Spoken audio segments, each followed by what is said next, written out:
Live from the Echo Network studios here in Royal Oak, Michigan. This is Odd Musings, back for another great live event. Yes, we're live. That sounds like a radio voice. I don't know. Well, it could be, because we're kind of radio along with TV. And what's your name, so for those who are listening? For those that have no idea who I am, all 8 of you. My name is Brett Pinson. I am one of the hosts here, and I created Boomtown Scabs, The Adventures of Carl, and The Expendables in the comic book realm. And I'm along with my partner in crime, Scott Zambelli. I'm creator, author, artist, whatever, of Emmanuel God With Us, a new comic book series. Well, not new anymore, just a limited run that's someday going to grow. And brand new, though, I'm excited to announce I've become a colorist officially for HB Comics. They're based out of the East Coast there, out of Massachusetts. They have four New England roots. Yeah, it ties back into my New England roots because I was originally born there, which was nice. And but they have a great line of comic books of different characters that it's kind of a unified universe. And they have a new title coming out called Legion of Justice, and I'm going to be the colorist for that. Nice. So I'm really excited for that. And if you want to follow them, go on hbcomics.com, and you can follow their. And you're going to have some of their comics at Motor City next week. I am. They're shipping me a supply of their existing titles, so I can kind of prime the pump out there, so you can start to know what these characters are and what the storylines are, so that when my issues start coming out, you'll be right up to date with everything going on. So you can start spending money with Scott. Yes, that's the way to go. Good thing. Of course, you spend money with me. I'll be there too. So I'll have some fun stuff. Got some new metal prints I just got in. And Dominic will be there. Dominic will be there. Times. Yeah, you got the metal prints that are what are the size? They're comic book cover size. Okay. And some are done as landscape, some are done as portrait. So I'm keeping those going, and I think it'll look really good. And the price point's gonna be really nice for everybody. So I'm curious to see how those do. Like I've got the 11x17 metal prints, which for my helmet series, but that comic book size metal prints is pretty sharp looking. Yeah, I'm excited about it, and it may be a new direction I go in all my prints, but we'll see how it goes there. And Jeff typed in the HB Comics for us. Thanks, Jeff. Thank you. Thank you very much. But speaking of comics, though, last weekend I was Free Comic Book Day on Saturday. Yeah, and I did make it out to Fun for All in Ypsilanti, Michigan. I've known Rich for going on close to 30 years. He used to work for a company called Barron's, which was over in Ypsi, and then started his own, 20 some odd years ago. And so it was great to pop in there. I had some time after I was done shopping for the day for Shipped. And got to pick up a few comics, got to see everybody again. I hadn't been in a while. When things got really tight, I had to cancel my pull, but I reactivated so I could start getting my comics again. Yeah. And I'm real excited about that. I know Dominic was somewhere. Yeah, for those who don't know, Free Comic Book Day it's kind of a national holiday for comic book geeks. It's always the first Saturday of May. Yep.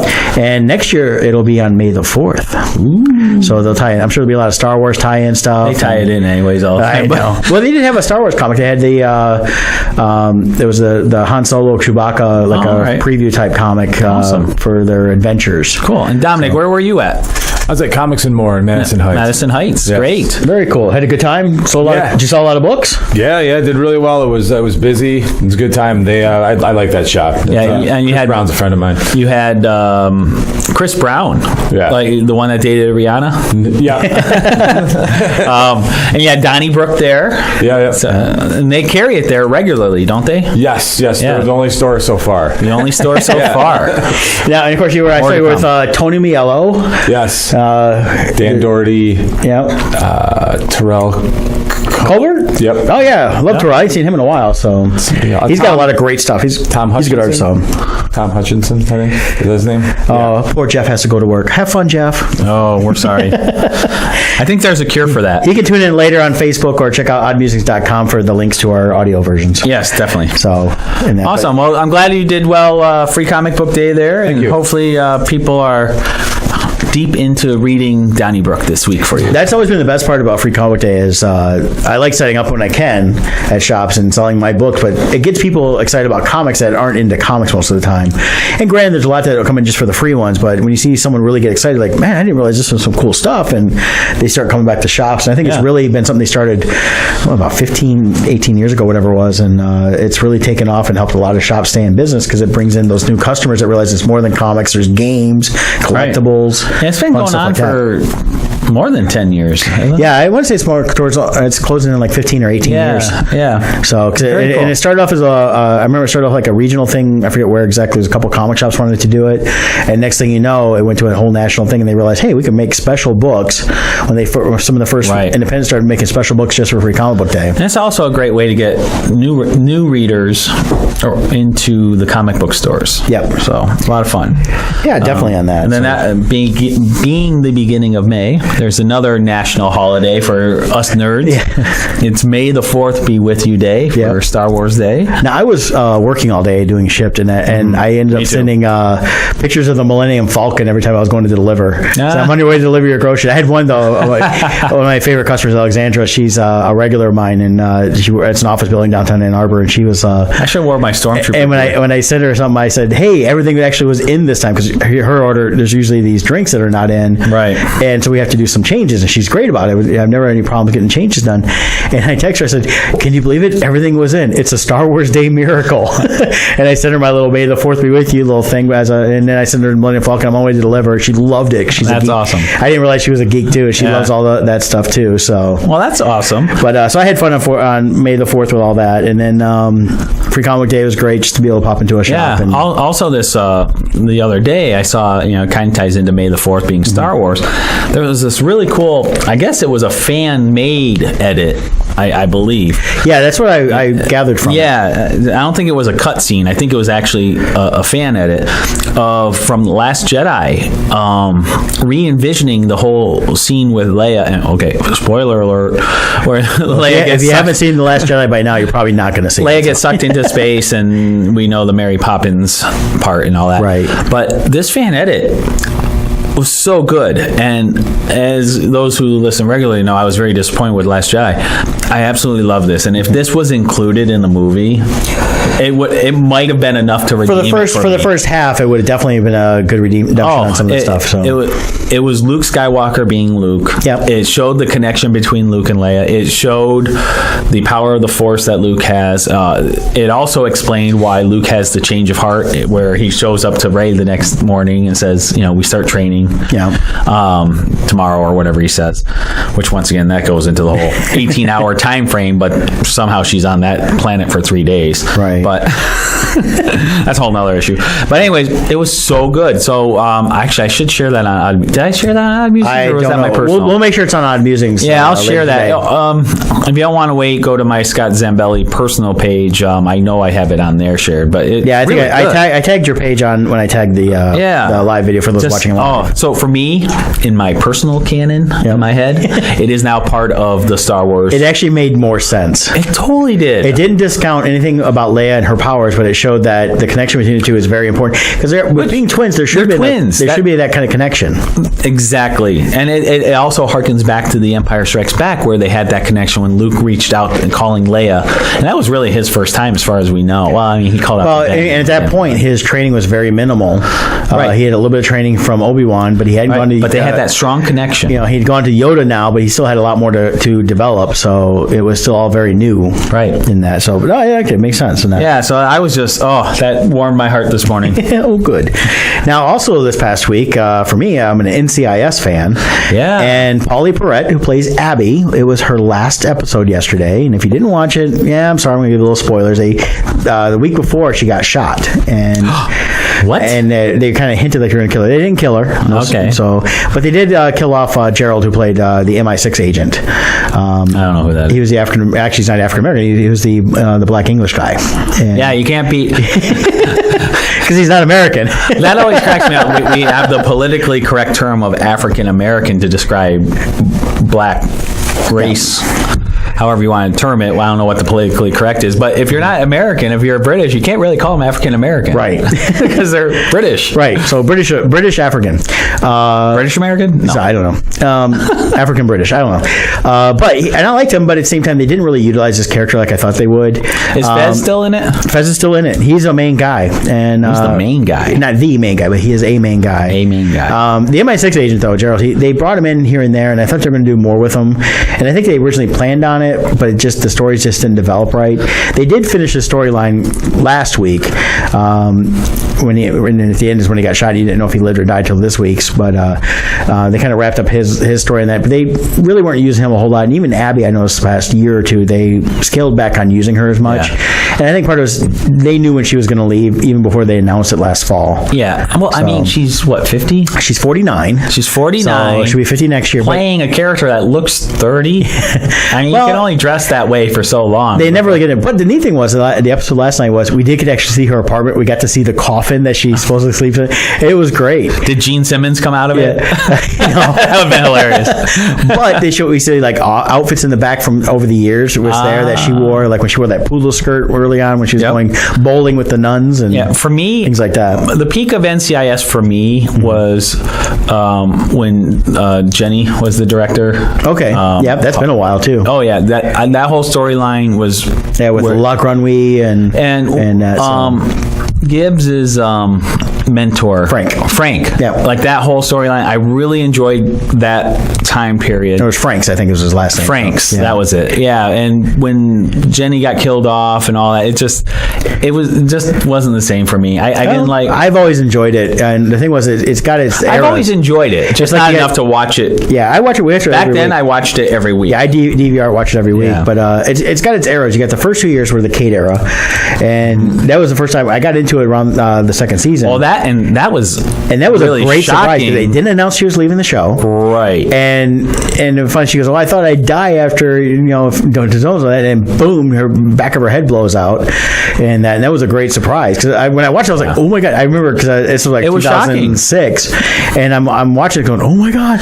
So I get on the computer because my phone didn't have internet at the time, and that's one of the big downfalls of the internet. Is we know so much now about the actors' contracts and everything that we already know kind of like we might not know the how, but we know like, okay, this character is about to leave, so something's going to happen, right? Or we know, or if something does happen, it's like, well, we know they just signed a 3-year deal, so they're going to be fine, right? That's the thing. It kind of takes that away, but like when that happened, it was an absolute shock because no one knew. They kept it all quiet. The show was only in the second year, and it wasn't the huge ratings it is now. It was still top 10.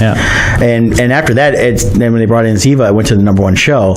And the whole Ziva era, which also included Jenny Shepard era, which was all the Locke Runway storyline, that went on for like 4 years. And then afterwards they continued on and they changed Ziva a little bit. Not bad, but they matured her more. And went on. They brought in the new director they have, Vance. I always found it funny that what's his name? Newbie. Oh, you're talking about why'd you do that to me? McRib. But like it's like 10 years into the show and they were still calling him Newbie. I'm like, come on. Well, they were calling Proby. That was Proby. And but the thing was, it was. But they actually with Frank's they kind of developed that because when Frank showed up, he called Gibbs Proby because that was his Proby. Right. And you always kind of have that. Right. You're always with one of these guys, you're always going to be called Proby by somebody. So. And that, but and DiNozzo went on to become a lawyer and changed his name to Bull. I like that show too. That's a fun show. But I do like they've referenced him. His character, even though he left the show, is still alive. They've talked about. They brought in Senior a few times. Over in Europe? Yeah, he's over in Europe with him and Ziva's daughter. Because when she left the show, they basically built the storyline that and they showed it. They kind of were together. They didn't show them together, but they hinted at it, and then we find out they actually had been together, and then she had a child, and then she was killed because people were still trying to kill her. Awesome. Well, NCIS, I mean, they definitely have the fan base and the staying power. I'm going to miss Abby, but it'll be interesting to see how it goes. But I like how the show has been. It's been evolving enough that it's a show that can continue on and doesn't always feel the same with the new characters. And if you're missing Abby a lot, and you're going to be at Motor City Comic Con, come to my table where I have one of my helmet series. Is Abby of Abby with her calf pow? With her calf pow instead of a helmet. So if you're missing her, come by. I can help alleviate your pain for $20. Well, for a little bit more than $20, people can actually go to Loringer Family Chiropractic. And it's much more rewarding, too. It is. You can go every week if you wanted to because they offer a lot of different services. But your journey to wellness begins there with Loringer Family Chiropractic. Build a healthy lifestyle with chiropractic care. At Loringer Family Chiropractic Center, PC, they do take great pride in providing the finest chiropractic care to each and every patient. They offer on-site digital x-rays, massage therapy, orthotics by foot levelers, young living essential oils, aromatherapy, full line of vitamins, all in a family family-oriented environment. Give them a call, 734-697-4244, or visit them at Loringer-FamilyChiropractic.com. We do have a link under our sponsor page at oddmusings.com. I was just there yesterday. I got to see Dr. Corinne, who's going to be joining us in a few weeks. We haven't got a firm date yet because of family travels they've got the next couple weeks, but she's excited to come out and spend an hour with us, talk chiropractic care on the air, things they got going on, a little bit more into the Loringers and who they are. They've been with us now for a year. Yes. And so one of our favorite sponsors, because they keep renewing and like us coming in there. Of course, I go every week and spend money with them, so I'm hoping they'll keep renewing. Definitely. But even if they didn't, I still keep going there because it helps me out. I was They put really the family in family. Yeah, and it was. And, really it's a family affair. You got Dr. Brian, Dr. Anna, husband and wife, their daughter, Dr. Corinne. She's graduated last year, and now she's a full-fledged chiropractor. She's there for now, helping out and working in the Dexter office. And she fills in the Ann Arbor office when they need, or not Ann Arbor, but Belleville office when they need it. And then, everyone there feels like family. So when I see, awesome people. Andrea there or Chelsea and Shelby was there yesterday. Shelby's mom still seems to be doing well, but getting better, fighting the cancer, but she seems to be doing really well. So shout out to Terry. Woohoo! And all that. That was my shout out. Yep. But definitely Loringer Family Chiropractic. So check them out, guys. Check them out and tell them Odd Musings sent you. Yes, definitely. That way they know where to send the money. We had this little movie come out called Avengers: Infinity War. Yeah, nice little tiny little movie. They broke the record for fastest movie to $1 billion. They broke a couple records. It was the largest opening ever. Yep. And then the fastest to $1 billion. Yep. And still going strong. I don't even know if anything really opens this week that'll compete with it directly.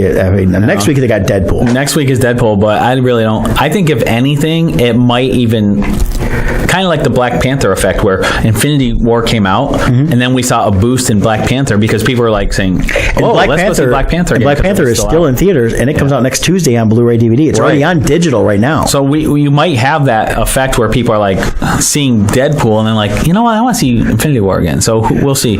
Well, and we saw that with a couple times over the years, the last few years, with one superhero movie, and people are like, I want to go see this other one again. It kind of bounces back and forth. Yeah. So we're at, I think officially at the 12-day mark, I think it said 1.17 billion, I think. And that's worldwide. Worldwide, which is just amazing. And now, has it opened in China? I don't know. See, that's going to be interesting to see if they've opened yet or when they do open. Because it wasn't open the first week. Right. And China, even though they're heavy on the piracy there, they've still been supporting these movies as best they can. They're heavy on the R, matey. Yeah. They got a lot of peg legs in China. Exactly. Sure. Okay. But who knew Jack Sparrow was over there? Well, he was in the. Well, they showed him in the one movie, all the Chinese pirates. That's right. So, but it was. I really enjoyed it in that. But we were talking before we met up this morning for breakfast and going over the show, and we were kind of like, well, what led up to this Infinity War? Because 18 movies, 18 prior movies, and when we did the math, when the Googles did the math, the Marvel Cinematic Universe combined, so up to a couple days ago, including Infinity War, it was over the $16 billion. Yeah, that's with a B. Billion. Dollars.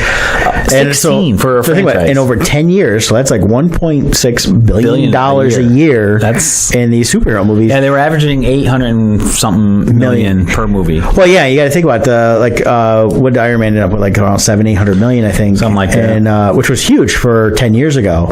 And even Thor did way better than they thought. They were expecting like 250, and I think it pulled in like 5 or 6. Yeah, it was just amazing. Because we were talking about the different phases in that too. We really have not seen anything like this in movie history. No, the combining of so many characters, having a unified set of actors, maintaining those same characters all that time frame. Right. I mean, there's so much that it's just amazing. Yeah, and that's the thing about it is whenever we've had superhero movies, they've all been standalone series. When Spider-Man first came out with Tobey Maguire, it was its own series. It wasn't tying into anything else. You had that with the different Batman iterations. It's always been its own thing. And one thing Infinity War has definitely proved is how wrong James Cameron was about superhero fatigue, which he admitted because he was doing the Hollywood Walk of Fame with Gamora, Zoe Saldana. Yeah, she was getting her star on the Walk of Fame the weekend after Infinity War opened. Yes, and James Cameron did the introduction of her, and he goes, well, I guess I'm I'm paraphrasing now. I can't remember the exact quote, but he's like, well, I guess I was totally wrong about that superhero fatigue. Well, and the thing is, I don't think it's superhero fatigue. It has to do with good storytelling. Yeah, I think it has to do with the quantity that's out there. As fans, we're getting satisfied off of enough good stuff that when the bad stuff comes out, we can just say, no, I'll pass on that. Right. Because we're being fed on the good stuff. Yeah, it's like when Catwoman first came out with Halle Berry. John and I were talking, and his sister goes, well, you're going to go see it because it's a superhero movie. We were like, no, it looks like garbage. Yeah. And I've never been able to sit through 10 minutes of it because it was garbage. I think that falls under Fight Club's rules. We don't talk about the Halle Berry Catwoman. Yeah, the only thing about it is Halle Berry's attractive and she was in skimpy clothes. I mean, that was it. But that wasn't enough to make me watch the movie. Yeah. And that's what it is. It's like we've talked about DC and this stuff. I love the DC characters. The movies, I've not been a big fan of. I've been very disappointed. I was disappointed with Batman and Superman, which I call superhero stepbrothers. The Justice League. Some people are like, I loved it. If you love these movies, I'm glad. Yeah. I'm glad you're getting something from it. I didn't. Yeah. And I think it shows that in the money at the box office, what's really going on. And when you got a movie like Avengers coming out, they've built up to this. And that's what we were talking about was the build-up. It all started with patience. 10 years they took to, like Thanos, they took 10 years to slowly build him up, and then they released this, and to make it a Thanos-themed movie where it's from his point of view, basically. Yeah. Where he was the main character instead of making Captain America and all them the main characters. It was a great move that they did because it really gave us an introduction to who he was. Right. And we learned what his philosophy was, the reason he's doing everything. Yeah. It really fleshed him out. Yeah, it did. And it was great. We didn't have to do 20 years of him alone. It's different than what the comic book motivation was. Like the comic book motivation, I really liked. Yes. Because it was, in the comic books, death is personified as a person. And Thanos loved death. And his goal of killing half the universe was to impress death so she would marry him. Right. And I really thought with Thor Ragnarok, with Hela proclaiming herself the goddess of death, I'm like, okay, maybe she's going to be the personification of death in the Marvel Universe. Right. And I thought, that would be cool to pair them up. They went with a completely different motivation. That whole gray area, like, well, he's doing it for good. Kind of like Zod in the Superman Man of Steel movie. Right. Where it's like, well, he has good intentions, but I don't know how killing billions is good intentions. I guess if you're on the right side of the equation, you're okay. Well, but I was still fine with the way they did it. Yeah. It made sense. It worked, and it was great. So what led up to it? What stands out in your mind in the whole process of? Well, all starting when you look back at the first few movies, you got Iron Man, the Incredible Hulk, and Iron Man 2. Really, they were the foundation. They were kind of the foundation of the Marvel universe at the time. And when it started off with, after Iron Man was hit, they came to Favreau and said, "Hey, can you help us flesh these out?" And he started helping them set up this what ended up being called Phase 1 when they got to the first Avengers movie. Yeah. And next after Iron Man 2, you get into Thor, so they start branching out from just the Earth-based heroes to including a god. And Thor was a really key point, like I mentioned before, because Thor could have become a ridiculous movie. Yes. I mean, you got the Rainbow Bridge, you got Asgardians and gods. How are you going to mix this into this universe that you're grounding as based in reality? And it worked. Right. I mean, who would have... Kevin Meinert always says, can you imagine the guy who was assigned with, you're going to have to do the Rainbow Bridge? And he's like, what? How do I make the Rainbow Bridge cool? Right. But they did it. Yeah. And it worked. And the way they explained how the gods, how they weren't gods with a capital G, but we learned in Infinity War, Thor's 1,500 years old. Yeah. So their lifespans, their history and everything, they appeared as gods to primitive Earthlings, right? And how their magic was really tied to technology. You learn all this, and it was really cool. Yeah. And it worked. And that was a great way of doing that. But then Thor, it really made it work. And Thor was one of those movies I saw it at first. I was like, oh man, I hope it works. But it worked. It worked, and it worked beyond what I thought it would. So it was really good. And then that led into one of my favorite movies, the Captain America: First Avenger. Yep. And I thought that was just a fantastic movie. And that one really is what started the whole leading towards Infinity War.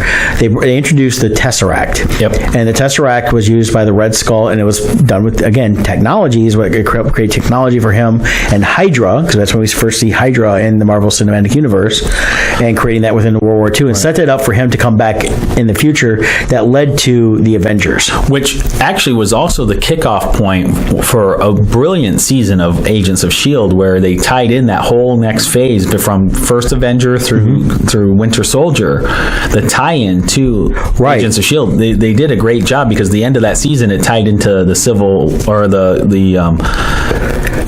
Winter Soldier. Yeah, tied into the Winter Soldier movie perfectly. Yeah, they dealt with Hydra. Then TV and movie had a falling out, and then they didn't talk. They're like, we're not playing anymore. Yeah, but you can't play in my sandbox. but yeah, going back to first Avenger, that then led into the Avengers. Now you went from this first phase went from May of 2008 to May of 2012, and that covered 6 movies, with the Avengers being the 6th one.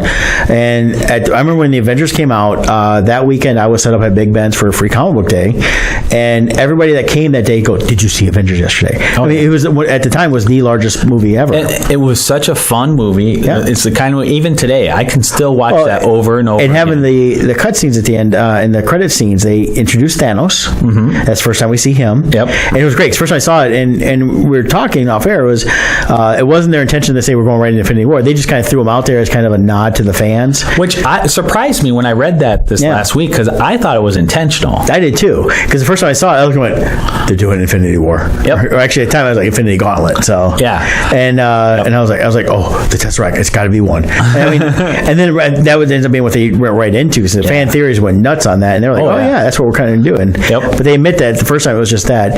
And of course, the fun thing was after the premiere, because I remember it premiered, they were able to slip in another cutscene where they all went out for shawarma. Yeah. And you got Chris Evans as Captain America. He had his hand covering up because he was shooting, I think, Snowpiercer. Yeah, he had a beard, so they had his hand up, and then they could digitally wipe out the rest of the beard. So they had the premiere, and it's like, while we're all together, let's go to this place and do this funny scene that we're just going to throw at the very end, which kind of, because they had those little mid-credit scenes, but this kind of introduced these secondary post-credit scenes. Yep. And they're just all sitting around eating shawarma, just quietly, no one talking. And that was the best one of them, part. I think, is laughing. I think one of them's cracking up. I think he's like, I can't remember for sure. But it's just to look at them, we're all like, which the shawarma industry then exploded because people are like, what's shawarma? Now, of course, being from Michigan here, we have a big Middle East culture here. We all know what shawarma is. It's a sandwich. It's the best way to put it. But that little shop, now cosplayers love getting their pictures there. Yeah. Eating shawarma, yeah. So they did that, and then, of course, we launched, and then from the first Avengers movie is another year, and we see Iron Man 3 come out. And the first Avengers movie is critical in the Infinity Wars, because everything that happens from the end of Avengers, all the way to here, including the invasion of the aliens, the creation of Ultron, everything that Tony Stark does is his fear of what happened there, what he witnessed when he went through that hole in space there. And he realized there is this greater threat out there. Right. Everything, these last two phases, all stemmed from that Battle of New York, as they call it. Right. And it really, like Tony Stark says to Thanos, you've been my curse. Yeah. Or I think what Thanos says, I too have been cursed with knowledge. Right. And he says, no, you've been my curse for 6 years, or something like that. Yeah, he saw, because at that point they had already decided to do the Infinity Gauntlet series and started for the gems.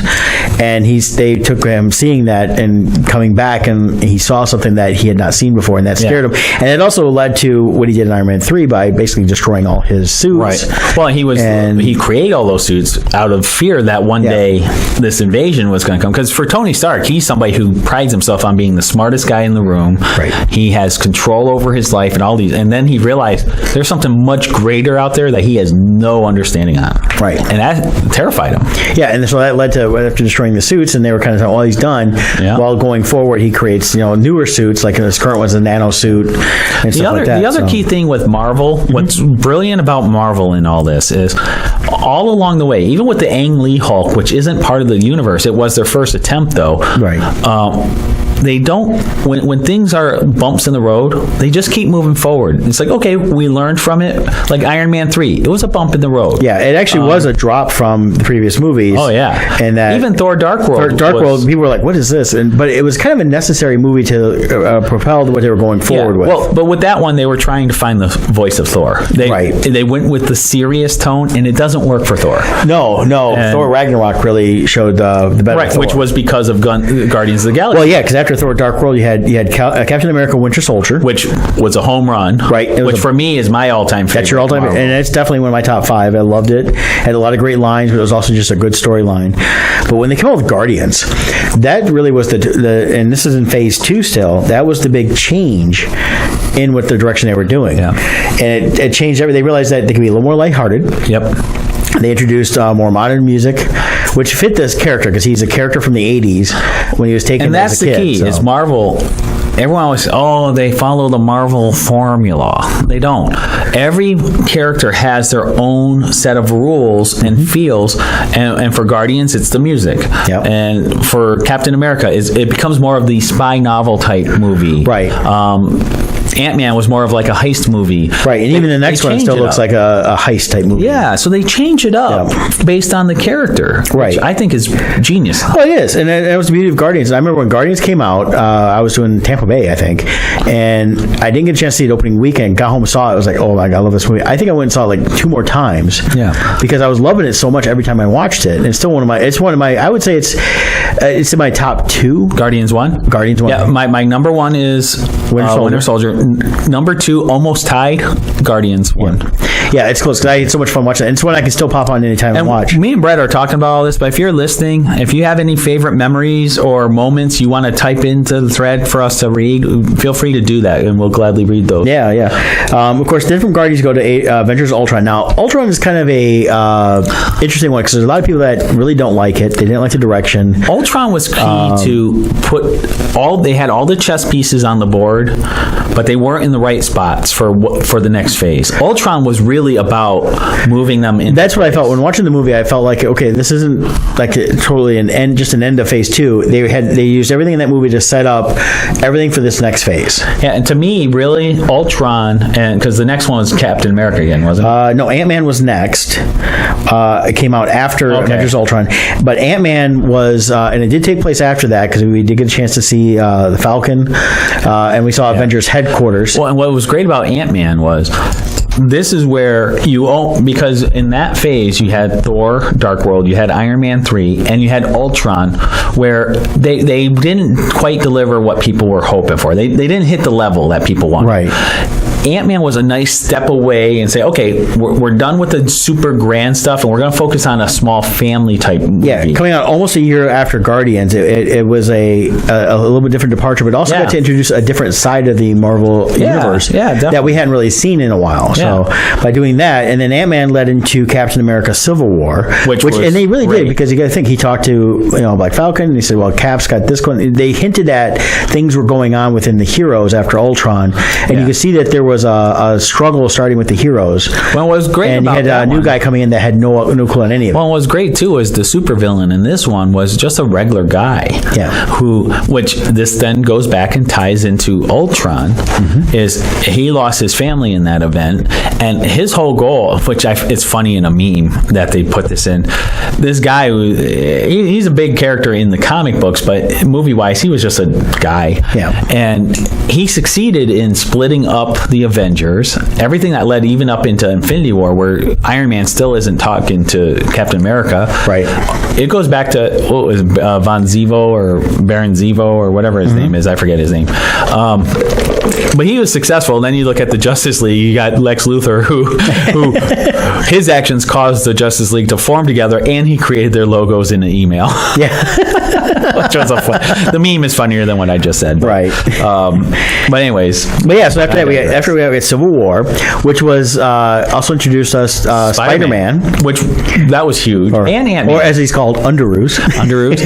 And we got to see Ant-Man in giant form. Right. Which was a surprise. Yep. So he was brought brought back in, so he was a good tie-in between his movie and that one. And it also set that up... was also great because Ant-Man is like the everyday superhero. You see him meeting Captain America, and it's like, that would have been totally me if I got to meet Captain America. Yeah. You know? He's like sleeping in the van, he wakes up, he's like, he's just waking up. He's a fanboy.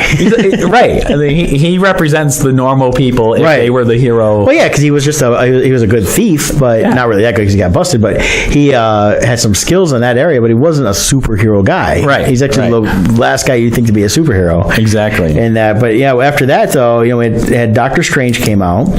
Doctor Strange. Another big change because it dealt with a whole different aspect of the Marvel Universe, the magic aspect. And it started getting into multiverses a little bit, that there's multiple realities and stuff like that. But I gotta say, I think Doctor Strange was a real surprise in that I was expecting to enjoy it, but I loved it. It was really in terms of an origin story, it's one of the best origin stories in the Marvel Universe. They really did a great job introducing him, tying him in, had a good story, and then of course his amulet, find out it is a gem. And just like Thor, this could have easily been a bad movie. Right.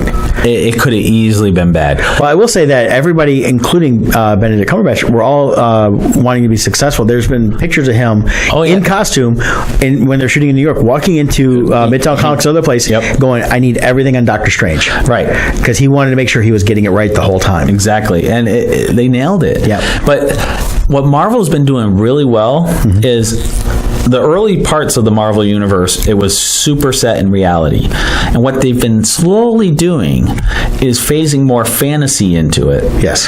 And with Doctor Strange, for instance, it's an outrageous costume. Yet somehow they've created a real-world look that is true to the comic book image, but true to what it would look like. Yeah, the cape moves on its own. Oh, you know how cheesy that could have looked? It could have been so bad to make this. It's so easy to make it look bad, but it looks awesome as a costume. It really works. It does. Really works on everything it does. And when and the cape is its own character. Well, him and the other guy in Infinity War, they're doing the magic. They do the spinning. You see the stuff coming out. It could look really cheesy, but they actually do a really good job of bringing it out. Yeah, and I love the cape itself is a fun character. Right. It's somehow they like even in this when it's fighting Drax, he's like, "Get off me, you blanket of doom," or whatever he called it. Yeah, because it's its own character. Yeah, it was great. It was awesome. Definitely. But from Doctor Strange, we get back in a year ago to Guardians 2, which I really enjoyed it. Not as much as the first one, but I really enjoyed it. But it fit everything it needed to do, and they set up things in there that were going to go forward. Now, a key thing to point out,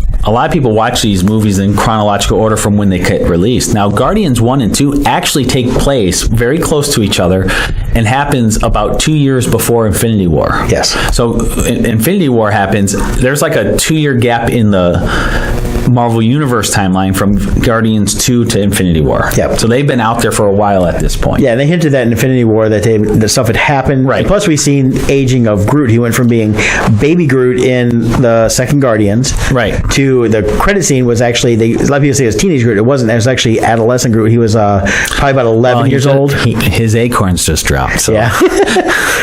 But he was about 11, and then when we see him, he's more like 13 or 14 in terms of comparing him to actual ages. I loved when Groot introduced himself to Captain Rogers. I am Groot. I am Steve Rogers. Yeah. But his acorn drop was funny though. But you've had a lot of nerve since your acorns drop or whatever you said. But and Groot, of course, was one of my favorite things about Infinity War. I am Groot, and they're like, "Whoa, language!" Yeah, I mean, we always have Rocket to kind of interpret the I am Groots and that. So, or even like then Thor answered. They're like, "You speak Groot?" It was an elective in high school or whatever he said in college. You go, how old are you? 1,500 years old, you know? Oh, Deidre just joined us, so the party can start. All right. Hey, Deidre. Okay, well, Deidre, we're 38 minutes into the show. I guess we have to go back to the beginning and start over. Hello, I'm Scott Zambelli. We'll use the time gem. Oh, time gem. You have to be like, I don't know, whatever that maneuver like Doctor Strange does. So, well, welcome aboard, Deidre. But so like I said, we had Guardians 2, and then we got to see Spider-Man in his own movie. That was it was a Sony picture produced with Marvel, ties into Marvel Cinematic Universe. We got to see that Spider-Man was basically, he wanted to be an Avenger really bad, right? And of course we see him like, no, you're and I love how Tony put it. He goes, no, you need to be a friendly neighborhood Spider-Man, because he knew it shows that that they recognize that all the heroes can't be the world fighters. They need people to take care of the locals. Right. And that's what Spider-Man always was originally in the And what I comics. thought was brilliant about the Homecoming movie, and a lot of people give that a lot of negative talk. I don't see it. I really enjoyed it. I thought Michael Keaton was brilliant as the Vulture. Yes. But I love too how they tie it into, they do a little jump back in time, and they tie the creation of the Vulture into the Battle of New York. Yes. And what those events were.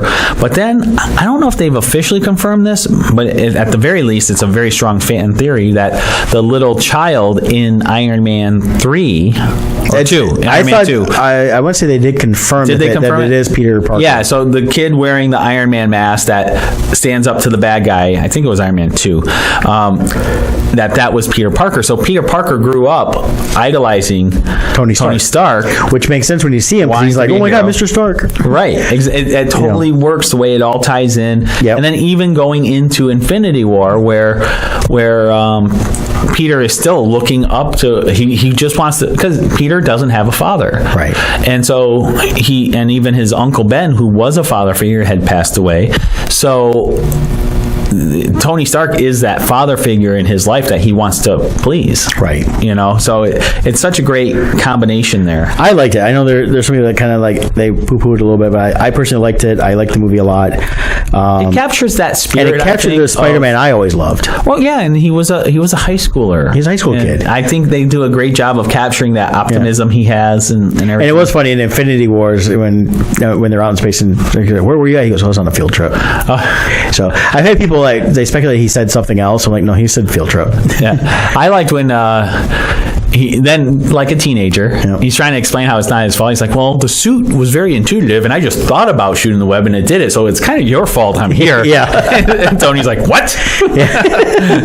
Well, it's because originally when he had the suit, the one suit in Homecoming, he wasn't ready for it, and he unlocked the powers him and his buddy did by hacking it. Right. Which shows the smarts of him and his friend. And then in this one, he basically it's the suit's ready to go, because he was dressed in his normal suit, and that wasn't going to hold up when he's riding this rocket out into space. So Tony basically called in the better suit. Exactly. But so it was cool. Hey, Josh Warner's watching. Hey, Josh. Hey. Thanks for joining us. But then after that, we get Thor Ragnarok, which both of us absolutely loved. Probably, as far as Marvel movies go, I think it's the best purely fun movie. Yeah. Well, you and I went and saw it separately, though, on like the Thursday night, and we go to Akron, and we get a message from Lisa and Benny, and they're like, hey, you want to go see that? Sure. And then we're like, you guys saw it already? Well, yeah. But it was worth seeing again. You had to bring that up again. I don't think Lisa's gotten over that we watched it the first time without her. I know. So now you're going to we're about to see them again. Now she's going to be hurt. Hey, I'm not the one that called her Puffy. Do not bring that up. But yes, but seeing that movie a couple times in the theater, I loved it. Yeah. It was Thor was at his best. He was hilarious. The story was great. And they worked the Planet Hulk storyline into there a little bit, I which was that. fun. And we got to see the maturing of the Hulk a little bit. We got to learn about the 10 Goldblums out of Goldblum's rating system. And Jeff Goldblum was great as one of, what do they call him? That his race of people. I forget the name. It's the same as the Collector. Yeah, and but it was because he ran that whole world there, which was like a little void. Yeah. That when things came there, nothing left. Yeah, time moved at a different speed there and everything. But because even such had a fun movie. So we had a Valkyrie there and everything else. And even that, they didn't do the Valkyrie that we know in the comics, but the way they explained the story, it worked perfectly. And it was great. It was a lot of fun. Yeah, and then going right from that, and that gave us Hela too, which she was an awesome villain. She was great. I'm trying to remember though. I gotta go back and watch because did she die in Ragnarok? Yeah, well, basically they implied that she died, was killed by the creature, or what is that? But I don't think we actually saw it though. I don't. Yeah, there was no full. Well, she got didn't she get eaten? Yeah, I'm sure she survived somehow. I mean, how does the Goddess of Death die? I think they could definitely bring her back if they wanted to. I was really hoping to have her in Infinity War. Well, maybe we'll see her in the second one next year. I want her. She definitely definitely has the acting chops to carry the weight of being a major villain. Oh, yeah. So I hope she comes. She's one of my favorite villains in the Marvel Universe right now. Yeah, it's Cate Blanchett. Yeah, she was awesome. And I love the fact that she just put her hand through there and then her horns would come out. There's another example where Marvel is doing amazing. Another character where on paper you look at that costume, it's like, okay, this is going to be ridiculous as a real costume. Yet they're like, oh yeah, we can do it. Yeah. And they found a way to make the costume awesome. I think Marvel is kind of like all the memes we've seen. They're like, oh yeah, really? Hold my beer. Well, you know what the key is? They're not ashamed of what it is. They're like, you know what? We're going to embrace what we are. We don't care how crazy it looks. We're going to figure out how to make it work. Right. And they do it. And it's it's great.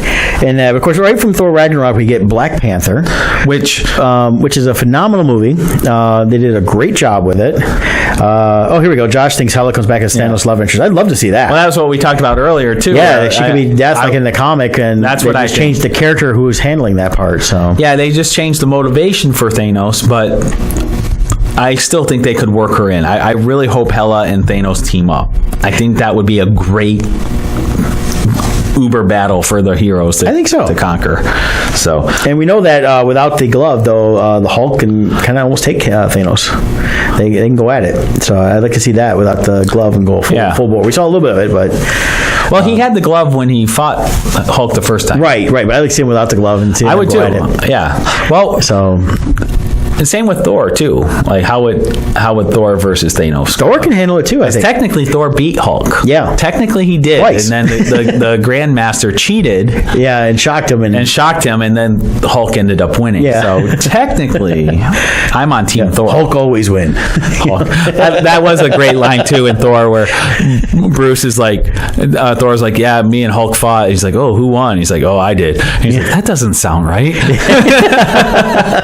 Hulk always wins. Hulk always wins. But so we have Black Panther. So we got to introduce to a part of the Earth world of Wakanda, which is way far advanced, and a lot of technology that we've kind of seen out in space because they use similar material because it came from space. They explain all that, which also ties into Infinity War in that now that because of Wakanda, they started introducing the crazy nanotech, like what Iron Man's using. Right. Like they're able to now take the technology into more of a fantasy aspect instead of real world, because Wakanda has now released this technology knowledge to other people, which I like I said to you personally, I like seeing the pieces form on Iron Man, like put together. Well, watching the first Avengers movie, when he lands on the platform, he's walking, it's coming off of him even. Right. Yeah. It was huge. It was great. In Infinity War being nanobots, I didn't like it as much. Yeah.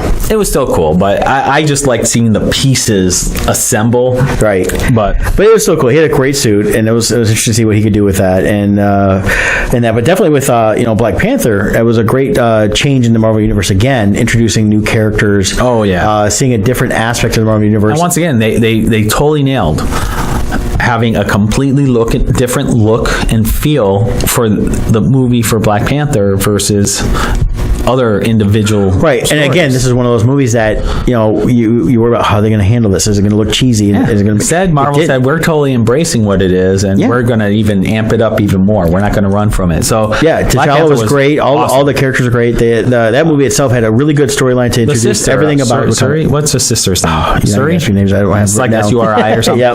But she's like kind of like the Q from James Bond. She's a genius. She knows the technology and a lot of stuff is And the thing is that people think, well, she seems young, but at the same time it's not. For them that age they're already growing up with such advanced technology. Learning it all is different than that. So but then that kind of leads us into Infinity War. But before we do that, we got to talk about International Minute Press. Yes, who has infinity quality on their printing process. Yes, it's International Minute Press, IMP in Plymouth, Michigan. Prints, promotes, and designs you. Artist owned and operated. The team offers specialty printing services, custom graphic designs, marketing consultation, and promotional products to boost your business. IMP has the services and skills to help artists and entrepreneurs looking to take their businesses to the next level by exceeding client and customer expectations. Visit them online by clicking their logo or going on, would be on our sponsors page on oddmusings.com. Go to the sponsors page, their logo's over there, or you can go directly at www.myprinter.intlminutepress.com. thorwest.com to learn more about their location and services they offer. For the latest happenings and promotions, follow them on Facebook and Twitter. And they're located at 1058 South Main Street in Plymouth, Michigan. Phone number 734-414-6203. And anything you order, mention Odd Musings sent you get 20% off your order. Yep, unless they have a specific special that would not qualify for. Exactly. But for those artists looking for some good prints, they would do a great job. If you're coming to Motor City, get your order in now. There's time. Yep, I'll be placing my order the next day or so for next week. I'll be picking it up next Wednesday. Yeah, so if you're coming from out of town, you don't want to pay to ship your prints, get a hold of us. Have Joe do it. Yeah, have Joe take care of it. Or if you know us personally and you know how to reach me personally, I'm happy to pick them up. And we have their prints also for our inventory. So if you're at Motor City and you want to see what they look like, come by our booth. Yep, good quality stuff on that. So we've kind of been talking Infinity War along the way and this journey through the Marvel Cinematic Universe, and it's been great because I was showing how everything really ties in. Yeah. Both of us love the movie. Now you've seen it twice. I've only seen it once. Yes, I need to go see it again. I'm totally jonesing for a third, and I just haven't had the time. Yeah, but I really want to get there again. But one of the things I really love, the Russo brothers did this, who also did Winter Soldier. Yes. They did a brilliant job of taking a movie with so many characters, implementing them into the storyline, but still keeping the storyline moving forward. And I really think that key was the decision of making Thanos the central character, so the plot moves along his terms, right? And then everyone else becomes the supporting characters. And I think that was the best part of it, because you had to have that. If they tried to center it on like just Tony Stark and then him bringing the Avengers together, so like that, I think it would have lost a lot of it. You had to be the central thing. We had to start off with what happened at the end of with Thor, from Ragnarok. Yeah, that was the key on that. Yeah, I mean, you're limited by time. The part for me, this movie had so much in it. It could have been a 4-hour movie because we didn't see what happened with. Being that technically the next year's Avengers is part 2, they're not calling that anymore. This actually could have been like they could have done part 1 now, 6 months later, part 2, and then next 6 months later, movie alone, part 3. Oh yeah, boom, boom, boom. Because they could have dealt with just the battle from Thor as a good hour. Oh yeah, we didn't see how Thor was conquered in that battle. We didn't see the destruction of all the Asgardians. Yeah, we saw some of the key ones die, like Idris Elba's character. Now in that particular battle, we had the first death of the movie. Mm-hmm. Spoiler alert. Yeah, we're 2 weeks in. We're allowed to talk about it. So if you haven't seen it yet, come back later. Spoiler alert. This is your warning. Yeah. Okay. So we get our first death, Loki.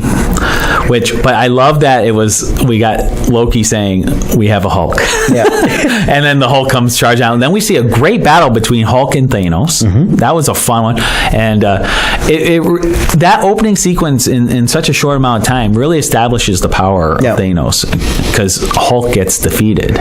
Right, and that's the first time Hulk has been beaten like that. Right, Hulk knows fear now, which is interesting because the whole rest of the movie, he's too afraid to come out now. Yeah, and I thought that was a brilliant move. Well, it was great because Bruce is asking, "Why don't you come out?" He goes, "No, Hulk, no, come out." Yeah, right, and because he's afraid, Hulk doesn't know how to handle fear. Right, he's never lost to anybody other than Thor. But even then, he never felt fear. No, he didn't feel because they're almost equally matched.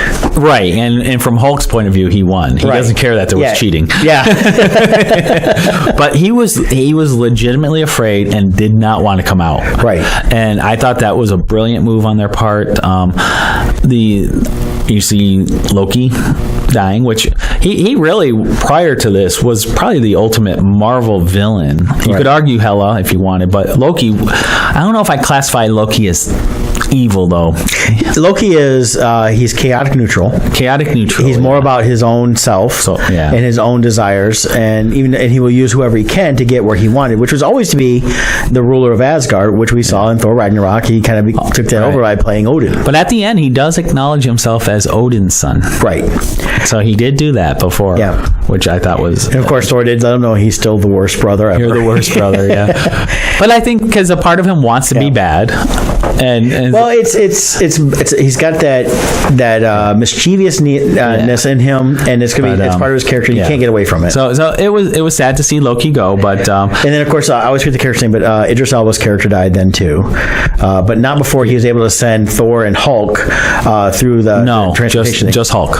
Was it just Hulk? Yeah, Thor was. The ship blew up, and then that's the right. Sent Guardians Hulk back to Earth, and then Thor was out in space. That's right. I was getting that's fine. Two things. Yeah. Finally, Brett was wrong on something. I know. Mark this date in 10:53 a.m. 22 I keep saying seconds. I'm wrong many times, and Scott's going, "You're never wrong." So it's never me. I'm always wrong. But we gotta get moving here. So we got that. The thing I love about Infinity War 2, not just the writing of the story, it's nailing the personality of the characters, and we get to see these different characters come together. For instance, Star-Lord and Tony Stark. You got the ego of Stark. You got Star-Lord's cockiness, and he's like, you know what? Your plan sucks. Let's do it my way so it works. Yeah. And Tony Stark's just like, what?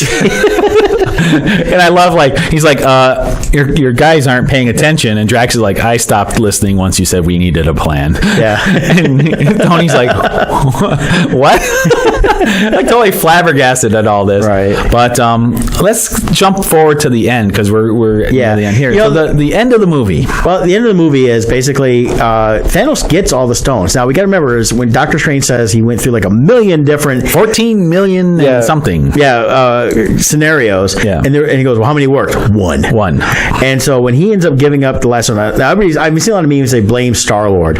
Star-Lord did what he did out of love, and he was actually hoping to pull it down, but he was like, just save her. Also, from Star-Lord's point of view, this is going to be the only time in his life he can punch Thanos. Right. So, and you go back to Civil War. It was what Tony Stark did. He was emotional, and everything being torn apart was because he couldn't contain his emotions about what happened to his mother. Right. Well, Star-Lord just learned Gamora's dead. Yeah, the only woman he loved his mom, but this is the only person he actually loved outside of that. Which we can say, because we're talking spoilers, they did confirm Gamora is alive in the Soul Stone. So, Soul Gem, I should say. In that scene when Thanos snaps his fingers and all of a sudden he's with young Gamora, that's inside the Soul Gem. Right. That's taken place. And that's what we speculated, and they did confirm that. But and then basically what happens is he basically kills half the universe. We see a lot of our heroes die. Right. Groot, his last is I Am Groot, is his dad to Rocket. We just found out this week. James Gunn confirmed the actual translation was he called Rocket Dad. Yeah. And so we see a lot of this stuff. But of course, a lot of this is set up that, when we come to the next movie is how are they going to resolve that and who's going to come back. Now, if it correlates to the comics then get into what's called the Soul World. Soul World. Yeah. It's all the souls taken by the Soul Gem live inside the gem. So our speculation is the dust, everyone who turned to dust is inside the Soul Gem. Yeah, there's going to be a dual battle outside the gem and inside the gem. And Gamora's in there. She didn't turn to dust, but she'd be in there because my understanding of the rules of the Soul Gem is you have to give a life to take a life out of it. Right. So Gamora was the initial sacrifice. So the sacrifice of her put her into the Soul Gem to make the Soul Gem available to Thanos. Right. But so fear not.